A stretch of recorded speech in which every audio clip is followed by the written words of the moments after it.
Hello and welcome back to Ycft. It has been 20 years since Dog Soldiers was released. Anyone watching us in the States, which I believe there is a couple of you, might not know this movie as well as we in the UK do. So it actually got a proper cinema release over here. But over your neck of the woods, it was released on the Sci-Fi Channel. Believe it or not, it's not a sci-fi original movie. Over here, full-on cinema release. Yep. The directorial debut, for the feature film anyway, of Neil Marshall, who went on to create The Descent, which is, I think, is very regarded as one of the best horror movies of the past 20 years. Yeah, that was big in the States. That was really big. That's more I think that's probably the film he's most well known for. He's most well known for, and that is a very good film. This film for me, well, the article there says the best. Werewolves Ate My Platoon. Bunch of British soldiers in the Scottish Highlands, which is not Scotland, because that's where was it Very filmed? much not. It was filmed in Luxembourg. In Luxembourg, and they're attacked by werewolves. Yeah. Simple premise. So British. It's so Guys, British. it's I love so this. British, this To me, film. It's beautiful. The all-time best werewolf movie will always be An American Werewolf in London. Yeah. Purely for the transformation. Like, they didn't even have the budget to do a transformation in this one. They knew they couldn't do it justice, so they don't do it. To me, this film is infinitely more rewatchable, though. I think so. This is so much fun. It's great. It's like, look, you can see the werewolf design is incredible. They have dancers to play them up on stilts. It is. With obviously mechanical heads, so they got very graceful movements.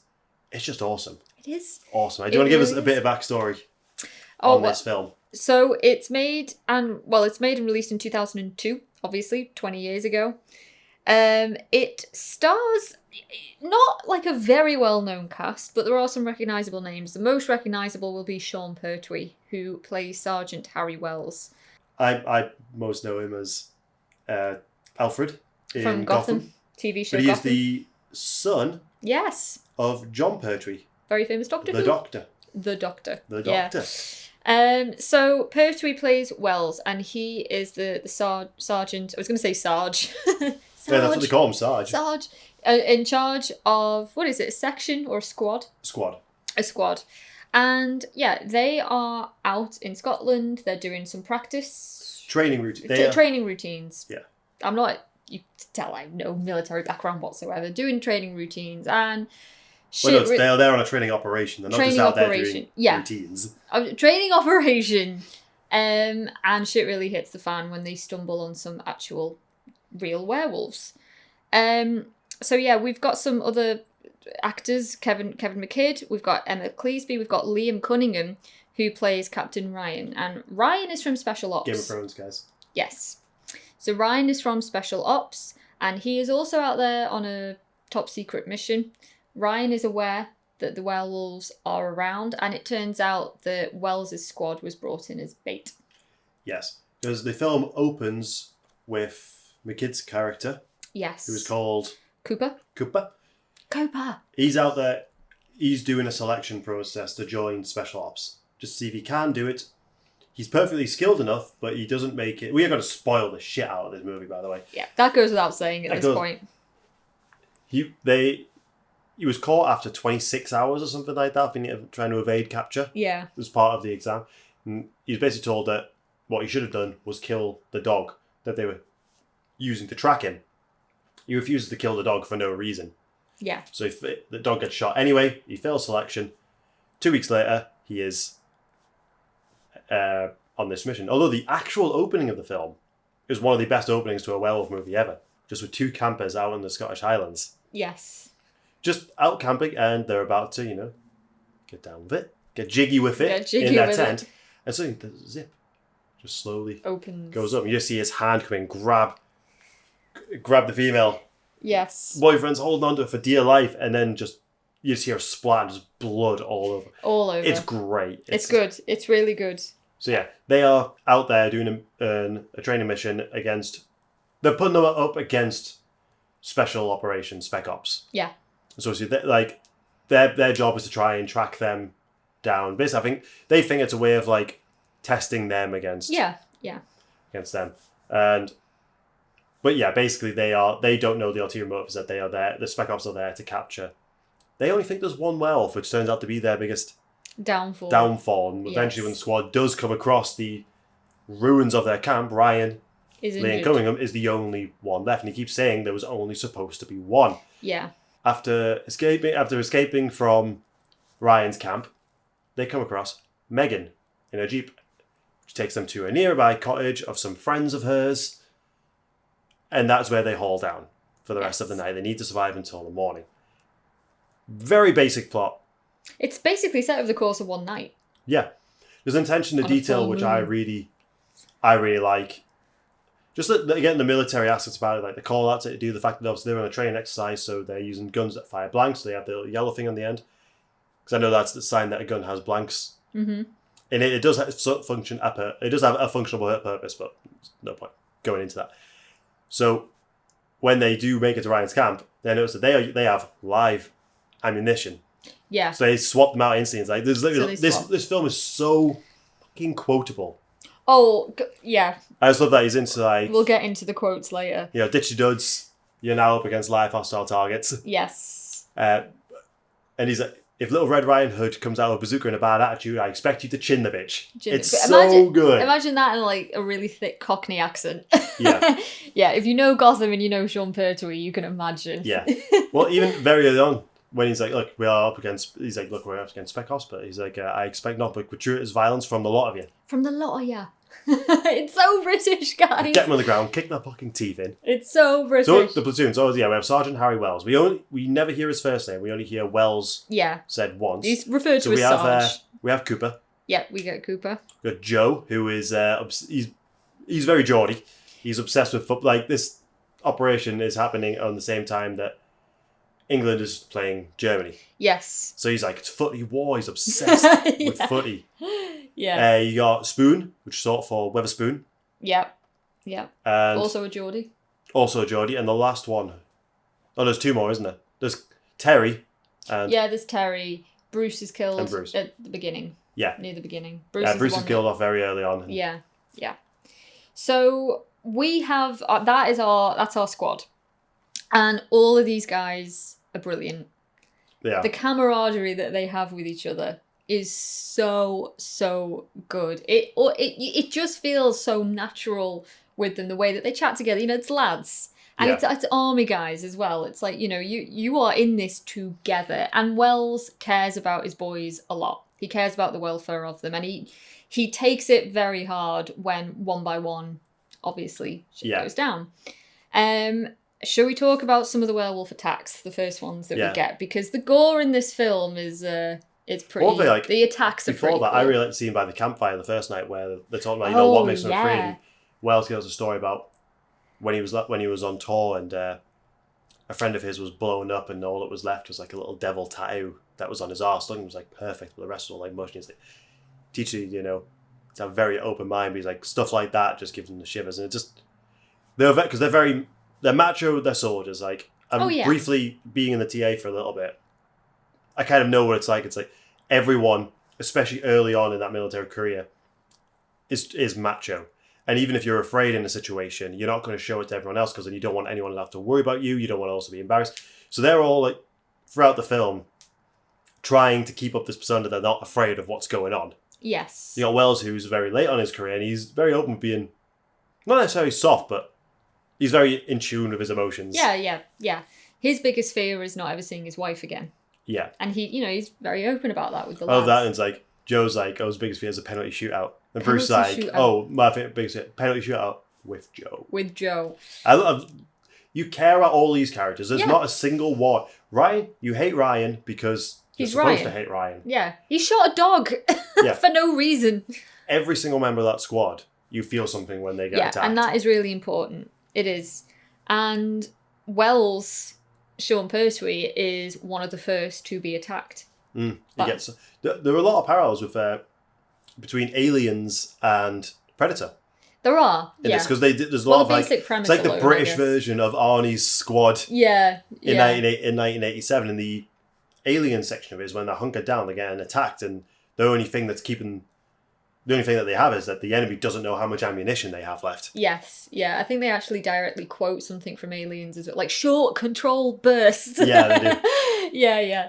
But Wells is attacked by a wolf quite early on in the film. He is clawed, And it is so gruesome. Intestines are flying out everywhere. He is still alive. He's like, I put him back in. He's like, I got a fucking fit. That's it. It's like Cooper stumbles across him and Wells urges him to go, to leave him. He knows he's a lost cause. He's like, don't, I'm going to slow you down. And Cooper insists on taking the Sarge with him. And there's this brilliant scene. He's like, oh, my guts are out. He's like, well, we'll just put them back in. They're not going to fucking fit. You get so many brilliant quotes like that. I love this. We've only seen the werewolves in like silhouette at this point, chasing them. Yeah, you don't see because it must have been one of those rare nights where there's 2 full moons. Yeah. Night after night. Oh, yeah. Yeah, that's true. It's great, like, just seeing them obviously works the squad, like, you got 2 people, like, right, fire, while the others run ahead, swap places. They're constantly firing upon the werewolves. Yeah. Well, I mean, they're try soldiers. Try and keep them at bay. We see the link of predators. There's werewolf vision. Yes. Which we see. I've got to stop drinking these fizzy drinks. You got to. Which is all like black and white, kind of like obviously dogs can't see colour. Colourblind. But it's very reminiscent of predator vision. Yeah. There's a great line. It's like, because when they turn off the generator, they sabotage the generator. It's like, why would they do that? And he's like, because they can see in the dark and you're afraid of it. And you're afraid of it? Yeah. All the quotes are good. And yeah, so Wells is attacked, and that's when we're introduced to Megan, who is she's the scientist, she's a zoologist, isn't she? And she also happens to know that there's a cottage nearby that's empty at the minute because she knows the people that live there. So she kind of saves the day, and she takes all the lads back there. The great bit in her car where Wells' hand comes through the roof. Oh, and he goes, shit it! And he puts a knife through it. And just starts slicing away. Oh, it's great. Yeah. There's blood in this film. Yes. And she tells them right off the bat, they're fucking werewolves out there. You know, whether you want to believe it or not, that's what they are. Yeah, lycanthropes. Lycanthropes. And so basically, over the course of the night, we have the werewolves attacking in various ways. Yeah, they barricade the house. They do everything right. But they are very much aware that they are running out of ammunition. That's a scene I love compared to a lot of action movies. Like we're at the point now where we see a lot of people. Arnie fires off way more ammo, way more shots in Predator than he has in a clip. Yeah. This one there, after both, there's not a stupid amount of attacks either. There's only 2 or 3 main attacks, and after every one they are going through how much ammo they have left. Yeah, they are. So you, the audience, are aware of how increasingly boned they are. Yeah. Like that's the phrase they use throughout it. Born. Yeah. Bone, totally bollocks, naff. Not very good. Not very good. Yeah. And meanwhile, Ryan is there. They learn the reason that Ryan was there. And considering that Ryan was in a very bad way at the beginning, he's suspiciously getting... better. More chipper. More chipper. And stronger, as is Sergeant Wells. The great scene where they're trying to glue him back together and they're trying to put his intestines back in. He's chasing painkillers with whiskey, which for that scene, he did actually get drunk. Pertwee did genuinely get pissed. Yeah. There's a bit where Cooper tries to just knock me out. So he hits him. And then he's like, oh, is that all you got? And he hits him again.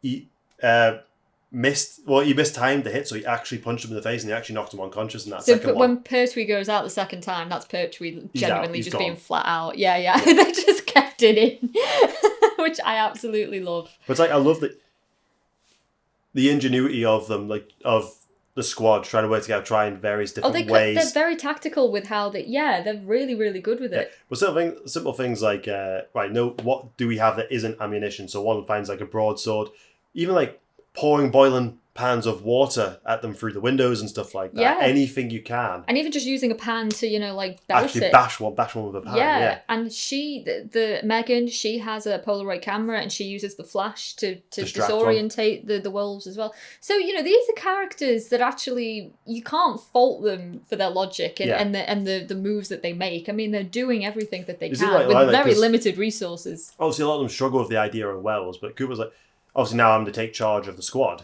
Yes. He's basically look, situation we're in, what they are, whether they are werewolves or not, is currently irrelevant. What they are is irrelevant. All we know is they're out there and they want to be in here. Yeah. They're the enemy, pure and simple. He's obviously struggling to comprehend that he's being attacked by werewolves, but from a military perspective, it doesn't matter. No. It doesn't matter. We need to know what they can do, what their numbers are. Yeah, exactly. And how to kill them.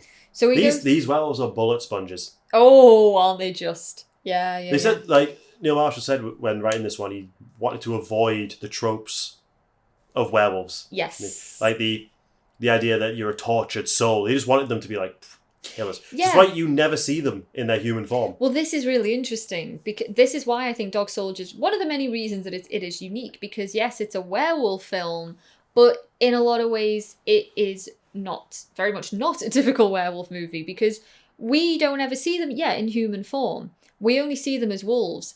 And traditionally, werewolf films, the character, they are tortured souls. They don't want to be a werewolf. They're always guilt-ridden when they wake up the next day and they figure out what they've done, the carnage that they've created. We don't see that here. We just see them as that. And they are massive. Oh my god. This is my favourite depiction, like creation of a werewolf, the design and everything. Yeah, it's really cool. The massive claws. Well, they actually hired dancers, didn't they? Professional dancers. I said that at the beginning. Oh, did you? Yeah. Sorry. Hired dancers. I always thought it was stuntmen who I think they got them to wear stilts. Yeah, oh, definitely, because they're like 9 foot tall. Yeah, so you don't see them moving a lot. Duck coming under doorways. Yeah, but to try and capture the grace and the weird sort of elegance of the animal. Yeah. So yeah. Right, so the twist of this movie is, the family that's at the home, the cottage the cottage where they are staying, the family's not going to come back because the werewolves are the family. Yes. The squad have infiltrated their home. Basically, there's a lot of Red Riding Hood jokes in this. And it's like, it's because, eat their porridge, they sleep in their fucking beds. Yeah. No wonder they're pissed off. No wonder they're pissed, yeah. They're not just going to pack them and go home because they are home. Yeah. And that's just, I love that bit. Megan is the weakest part of this film for me. She always has been to me. She is also a werewolf. She went out looking for proof of them. At some point, because she knows Ryan, so she was at some point hired by Ryan's team to find them. So I think at that point she was already a werewolf, and I think she fed them misinformation because someone must have told them that there was only one. Yeah. So she didn't want to be part of this fucked up family. So the pack is a family. Yes. And she is now part of it. They're like the reason. Oh, they have a picture of their family. And the reason you're not in the photos because you took it. Yeah. It was also so she went out looking for werewolves. She became a werewolf and is now trapped within the family. Why she has this says her motive is she thinks she can finally get out with them. So I can only see either the family doesn't let her leave, or maybe she has this idea that if you kill like the family, she might not be a werewolf anymore. But it's not really. I feel like something was missing with her character. She didn't bring the squad to the house for food. It does appear that she doesn't want to be a werewolf. She does fight with them. Yeah, she doesn't want to be a werewolf. Yeah. And she thought that by bringing the squad back, the squad might be able to help her. Yeah. She thinks hopefully between them they might be able to get a cure, or the squad will kill the rest of the pack.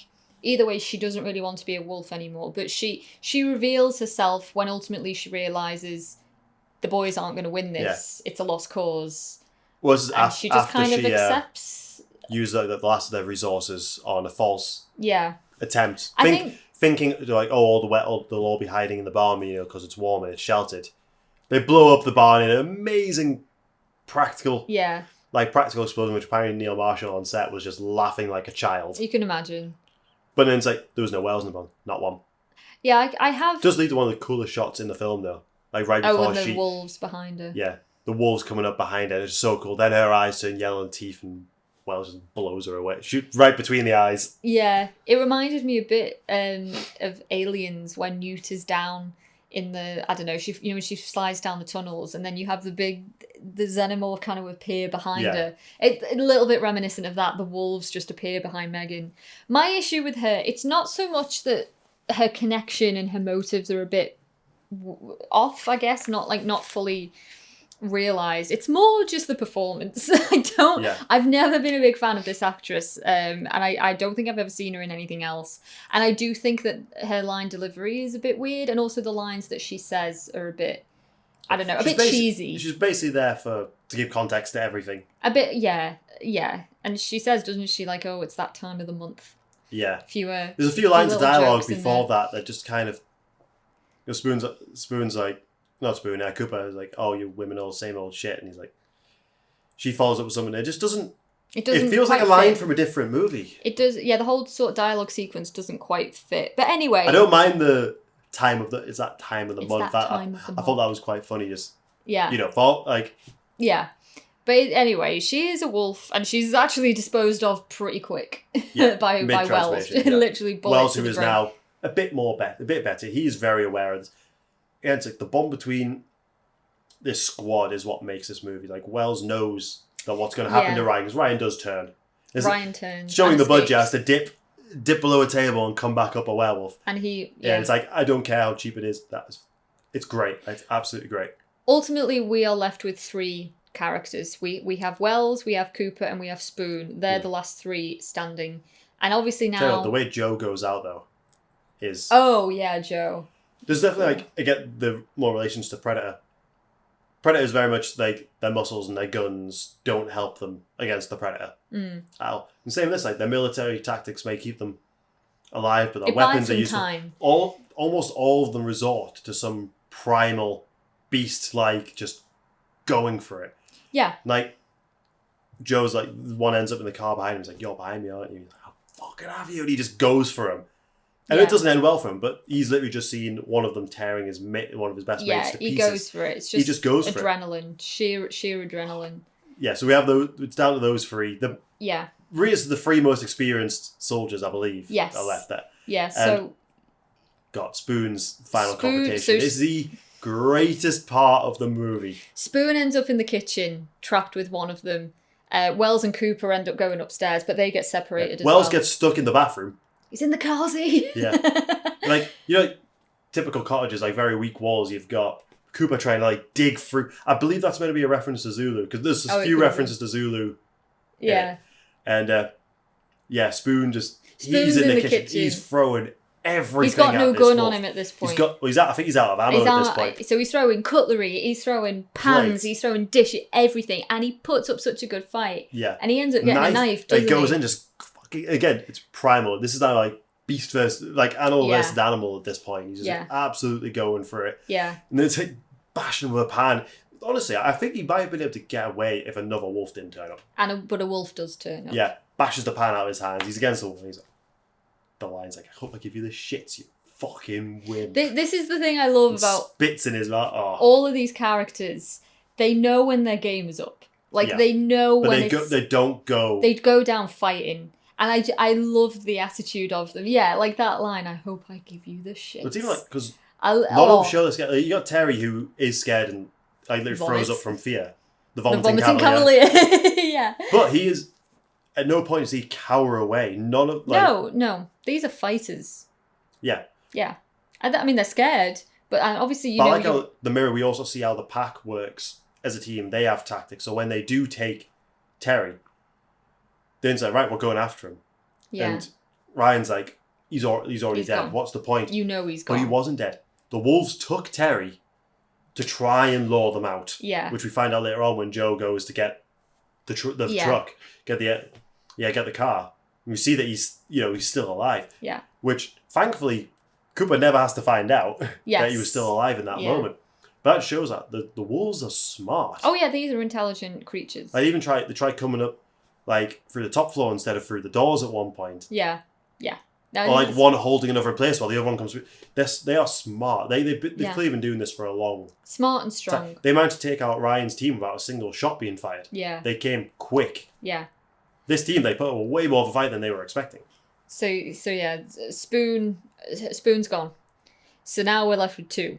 We've got Wells and we've got Cooper upstairs. We actually see them tearing into his body, and there's nothing left. It's pretty heartbreaking. It is. Again, it's hard when these characters die. Spoon is such a great character, but he has one hell of a finale. Yeah. But yeah, it's a little bit like Paxton, I guess, in Aliens a bit as well. Yeah. 2 different characters, but obviously Paxton goes down fighting as well. Yeah. It's a little bit similar. But anyway, we've got Wells and we've got Cooper upstairs. Cooper ends up joining Wells in the bathroom. They end up getting into... He puts a tap through a werewolf's head as well, which turns it on afterwards, which is blood. Well, there's a brilliant scene as well with Pertwee where, he's on the toilet and the werewolf's trying to batter down the door and he's got, a hairspray or something and a lighter. So he's just spraying fire straight into it. It's just screaming. While Cooper's under his legs, digging. Just hammering away. This is their final stand, trying to get Yeah. back to some point of advantage. So he's in the bathroom. He was in the toilet. Cuts through the bathroom, through the bedroom. Well falls them through. They try and block because they go over a bed. They're in a bedroom now. Block it off. Get in the wardrobe. It's full of skeletons. Yeah. They use a little bit of ammo. They shoot through the floor. Back now they're down in the kitchen. They're back in the kitchen again. Now they're back in the kitchen. They realise that Spoon is dead. And Wells knows he's going to turn. At any moment, he knows he's going to turn. Yeah, you can feel the beast coming. He can, and he tells Cooper to go.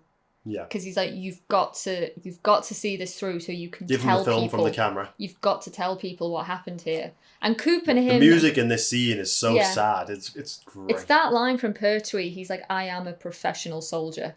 Yeah. You know, that whole sequence. Again, he's fully prepared to die. You know, like, it doesn't faze him necessarily. And you got that brilliant scene where he closes Cooper off down into the basement. He knows he's going to try and blow the place to Kingdom Come. He gets the gas going. It's fair. There's a previous bit. Because when we see the werewolves come in, they use the table to try and block the door. It's nothing. This is we see 3 full werewolves coming into the kitchen. Previously, when they were upstairs, they threw a stun grenade and it's like kind of smoky and you see the werewolves come through the smoke. That was really cool. Oh, they just that's showed really off cool. these really great costumes. And I love the final moment with Wells where his last act before he blows the place to smithereens is he gets out the picture of his wife and he looks at his wife. Which? The photo is actually of Neil Marshall's sister. Yeah, I know. So yeah, Wells blows the place to Kingdom Come and he kills the 3 werewolves. Yeah. I think there's actually meant to be more of them. But he kills them. He blows the house to Kingdom Because we know one loses an arm at one point. We don't see that one in that. I think all the werewolves are in the house at this point. Yeah. And anyway, Cooper survives. He's in the basement. There's also a dog, and he's got the dog. Dog is safe. But obviously there's still one more wolf. Ryan. Who's been hiding out in the basement. This calls back to the first scene. Like, this is great. Like, the werewolf in a fist fight with him. Yeah. He's got the broadsword through his chest from the previous encounter. And what's that brilliant line that Coop says? He's like, oh, have you licked your balls yet? Yeah. Oh, I forgot, you don't have any. Yeah. But he finds a piece of silver. At the very beginning of the film, the campers, one of them was gifted a silver knife. Yeah. Like a silver letter opener, sort of like present for a promotion or something like that. Earlier in the film, they did look for silver and say, well, no self-respecting werewolf's going to keep silver. But down in the basement, it's full of strung up bodies, obviously their bags and everything. They've been doing this for a long time. Something that I found out from the trivia, the way they're hung up very much looks like the way you'd store meat. Yes. Yeah. There's a pork soup. Pork stew, and they go in and say, oh, it tastes like pork. I think most is pretty much believe that humans taste like pork. So from what we can gather here, the wolves do eat humans throughout the month. Yeah. So without knowing it, the soldiers have actually ate a bit of human stew. They more than likely have. So yeah. This is the only like werewolfy trope they use. It do use silver. Yeah. To weaken them, and then he managed to like blast them away. Yeah, he kills him. And then it ends with Cooper walking out the front door with the dog. The only thing that's left is this front door has taken a battering this night. Yeah. It's the only thing standing. And There's something great bits like when werewolf hands come through the window and he's like with a hammer and they're shooting away through the letterbox. Yeah, and then it really ends with a newspaper headline. Yeah, Werewolves Ate My Platoon. Tiny little segment. England 5-1 Germany. Yeah. But then it's like the credits just have shows all the photos taken. Yeah, so he does have the Polaroids, but whether anyone believes them or not. It's not Polaroids. Oh, is it not? No, it's an actual film reel. Oh, right, yeah. But whether people believe him or not is a different thing. Yeah, I love this movie. It's so much fun. It's so rewatchable. Yeah. And the action, like I said, the action's good. The characters are great. It's violent. What more do you want from a werewolf movie? I just can't emphasize enough just how British it is. It's so great. And I love everything about it. Like, I think a lot of Americans might struggle with the dialogue in this film. We were saying that if anyone from the States, actually anyone outside of England was going to watch it, there's a lot of strong regional accents, so you'd probably have to watch it with subtitles. But you get the things humour. like say, I'm in the carsy. I'm in the carsy. That means toilet. Yeah, and then you've got the scene where they first come to the house. They've lost one of the squad. Wells is up there, guts are just hanging out. You know, they've just come across werewolves for the first time. So they put the kettle on. They drink tea. Because that's what we do in a crisis. Yeah. Obviously, you've got Joe, who's just obsessed over the match. Even with werewolves around, he still needs to know. The match. Oh, I didn't even know there was a game on. Yeah. It's not a game. Can I mention some of my favourite quotes? We have Yeah. talked about a few already, because this is just a gold mine of just brilliant lines. I hope I give you the shits, you fucking wimp. Yeah, we've talked about my guts are out, have to put them back in. But when the guts are out, you've got Pertwee looking down. Sausages. Sausages! There's also a scene, which I always thought was an intestine, but when the family dog, I always thought it was one of his guts that he pulls and they're playing tug of war with it. It's not, it's a bandage. Well, it was supposed to be, but they thought it might have been a bit too I love that scene. gruesome. But most people remember it as the dog's pulling on his intestines, but no, it's just a bandage. It's just a bandage. So the shot did what it intended to do. And then we've got a scene further on where the guys are trying to make a plan to distract a wolf.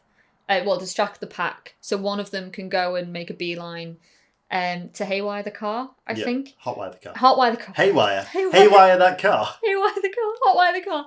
And anyway, Spoon is he's been enrolled because he's the fastest. He's the loudest. And he's the loudest. So he has to try and bait the wolves to come to him. It's like, come and have a go if you think you're hard enough.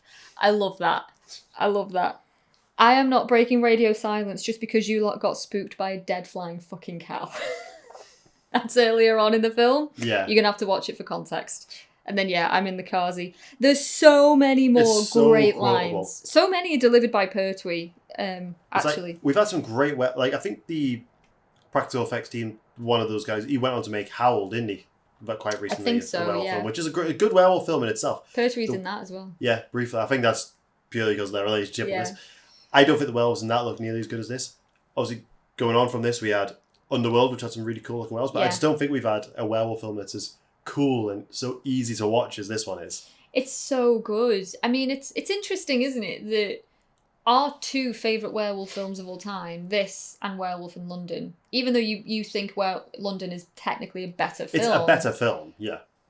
Very much, so much comedy in both films. Yeah. They're not serious werewolf films. There's some really heartwarming moments in both. Yeah. But they are funny as hell. And there's been many attempts to get a sequel off the ground because it did pretty well, this film. It did, yeah. So the budget was 2.3 million and box office was 5 million. But we are going back to 2002 as well. Yeah. So 5 million back then, I think it did pretty well in DVD sales, and it's only recently got the 4K Blu-ray. Yeah. Which is mad. But yeah, for a long time, it's still online, it's still classed as in production. Dog Soldiers Fresh Meat. And it's gone in and out of production. Directors, he's went from saying it's probably never going to happen now to even recently as the last year saying there's ever a chance we're going to get a sequel, now's the time to do it. We might still get it, but I just don't know if it's been too long. I don't know. At the time I would have loved a sequel. Yeah. I think from what I gather, the plot they had in mind was the military, because Megan does get a cut on her hand, and we said that was what was going to lead to a sequel. Maybe not the second one, but the third film was going to come back to that. But the military was going to get a hold of the DNA and was going to make a squad of military trained werewolves. Yeah. Yeah. How far along production it got? No idea. I'm really surprised we didn't get a sequel to this. I'm surprised, but at the same time, part of me just loves the fact that this is just one of a kind. Yeah. It's its own unique thing, and I do like that. And it's still clearly a special film for everyone involved, because we know that they do conventions. They're doing one, this year. They're all doing a reunion. They're all reuniting for one, which I just love. Yeah, even the director's there. He's went on to do quite a few. I think most recently he did Hellboy, which I don't want to talk about. I don't think that's his fault. I want to blame the studio for that one. But he's worked on Game of Thrones, he's worked on Westworld, he's done some cool stuff. I think I have seen The Descent, but it's not a favourite of mine, but I did like it. And arguably I'd say The Descent is scarier than Dog Soldiers. I was like the director is Geordie. So he is a Geordie, yeah. So we have that Geordie pride. But Dog Soldiers is my favourite of his films. Yeah, by same, a to be honest. long shot. And I watched at least one. There's another one, at least once or twice a year. It's a really special film, isn't it? Yeah, I need to get the Blu-ray because I've had this DVD for so long now. Yeah, I need that remastered Blu-ray. We will get it because the cover art for it is gorgeous as well. Yeah, I really like the cover art of that one, to be honest. It's cool. It's simple, but it's cool. It is cool. Yeah, Werewolves Ate My Platoon. Yeah. It's just great fun. It's a good one to watch with people. Oh, it is. It's so much fun. Gratuitous violence from the lot of you. Gratuitous violence from the lawyer. Interesting. You know, at the very beginning when they're coming down, they're jumping out of the helicopter and ropes. Yeah. Obviously, for insurance purposes, the cast could not do that. But Yeah. most of the camera crew were ex-military, so they did it. Oh. Yeah, so that's just okay. the camera. That's just the camera crew, and I really cool. like that. That's cool. I love that. I could talk about this film for ages, but have you got any more notes? No, I think that's it. My notes are mainly the quotes. Yeah. But 20 years later, this film is because it looks cheap because it was cheap, Yeah. but so with some great cinematography, great creative choices, minimum lack of VFX because I think they knew where tech was at the time. Yeah. They couldn't do it and make it look good. Yeah. And I think that was a really smart decision. So for me, like the film's age, it looks just as good as it did when it first came out. It's just older. It's just a bit older, but it's still fantastic. It's so British. I don't know where you can watch it because it's not on any of the main. Well, it's on Prime, I imagine. Yeah, it's on Prime. But it's not on Netflix or anything like that. But it's on. It's just so much. It's worth a watch. More people need to know about this film. I think it has its fan base. Oh, it does. But I think a new generation needs to love it. We need a and new generation to appreciate get into it if we have a hope of getting a sequel. Yeah, that's the thing. I think. I'd be up for a remake or a reboot or something like that. It's like as long as it keeps that Red Riding Hood aspect of it. As long as it keeps like the Britishness to it. That's the fundamental thing. It can't be like a 28 Weeks Later, which suddenly turns a British franchise thing into a very American thing. Yeah. It needs to. That at its core, it's such an English film. Yeah, I mean, you think this is only 2 years before Shaun of the Dead, which is more. Simon Pegg was initially offered a role in this. Oh, he was. Edgar Wright asked him not to because he wanted to keep his first horror role for Shaun of the Dead. Yeah, which that's was true. Let's be fair on Simon Pegg's part, that's a very smart move. That's absolutely well, true. a year after this came out would have been when he'd start filming that. Yeah. But I think Shaun of the Dead was in development for a while. Yeah. I love it. Yeah. The early noughties was a great time for British horror cinema. Yeah. So definitely check it out if you can. Maybe pick up that 4K. Pick it up because we 4K will. Blu-ray. We will. And, beware the moon, lads. Beware the moon, lads. Well, I'm quoting another film for that, but always beware the moon. Always beware the moon. Yeah. Yeah, it's a great. Oh, I love it. I just want to watch it again. I know. We should watch the making of it. There's not that much on the making of it. Is there not really? It's just a short thing. There's some cool stuff in there, but there's not a ton out there. Yeah. On it, there's not even a ton of deleted scenes or anything like that. It's just the way well, cheap films are made back there. Usually, everything that was filmed has to be put in. Yeah, it's got a gag reel, and I always appreciate a DVD with a gag reel. Yeah. So yeah. Yeah. Thanks for stopping by, guys, and we'll see you next week.